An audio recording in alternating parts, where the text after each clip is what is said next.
Genesis chapter 21. Now the Lord was gracious to Sarah, as he had said, and the Lord did for Sarah what he had promised. Sarah became pregnant and bore a son to Abraham in his old age, at the very time God had promised him. Abraham gave the name Isaac to the son Sarah bore him. When his son Isaac was 8 days old, Abraham circumcised him, as God had commanded him. Abraham was 100 years old when his son Isaac was born to him. Sarah said, "God has brought me laughter, and everyone who hears about this will laugh with me." And she added, "Who would have said to Abraham that Sarah would nurse children? Yet I have borne him a son in his old age." The child grew and was weaned, and on the day Isaac was weaned, Abraham held a great feast. But Sarah saw that the son whom Hagar the Egyptian had borne to Abraham was mocking. And she said to Abraham, "Get rid of that slave woman and her son, for that slave woman's son will never share in the inheritance with my son Isaac." The matter distressed Abraham greatly because it concerned his son. But God said to him, "Do not be so distressed about the boy and your maidservant. Listen to what Sarah tells you, because it is through Isaac that your offspring will be reckoned. I will make the son of the maidservant into a nation also, because he is your offspring." Early the next morning Abraham took some food and a skin of water and gave them to Hagar. He set them on her shoulders and then sent her off with her boy. She went on her way and wandered in the desert of Beersheba. When the water in the skin was gone, she put the boy under one of the bushes. Then she went off and sat down nearby, about a bow shot away, for she thought, "I cannot watch the boy die." And she sat there nearby, and she began to sob.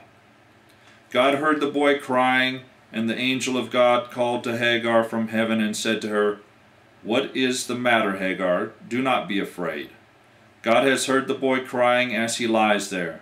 Lift the boy up and take him by the hand, for I will make him into a great nation." Then God opened his eyes, and Then God opened her eyes, and she saw a well of water. So she went and filled the skin with water and gave the boy a drink. God was with the boy, and he grew up. He lived in the desert and became an archer. While he was living in the desert of Paran, his mother got a wife for him from Egypt.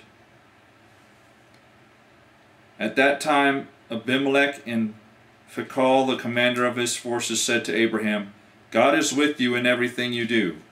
Now swear to me here before the Lord that you will not deal falsely with me or my children or my descendants. Show to me in the country where you are living as an alien the same kindness I have shown you." Abraham said, "I swear it." Then Abraham complained to Abimelech about the well of water that Abimelech's servants had seized. But Abimelech said, "I don't know who has done this. You did not tell me, and I hear about it only today." So Abraham brought sheep and cattle and gave them to Abimelech, and the two men made a treaty.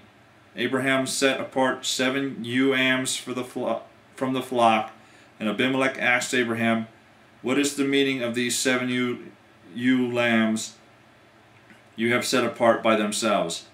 He replied, "Accept these 7 lambs from my hand as a witness that I have dug this well." So the place was called Beersheba, because 2 men swore an oath there. After the treaty had been made at Beersheba, Abimelech and Phicol, the commander of his forces, returned to the land of the Philistines. Abraham planted a tamarisk tree in Beersheba, and there he called upon the name of the Lord, the eternal God. And Abraham stayed in the land of the Philistines for a long time. That is the end of Genesis chapter 21.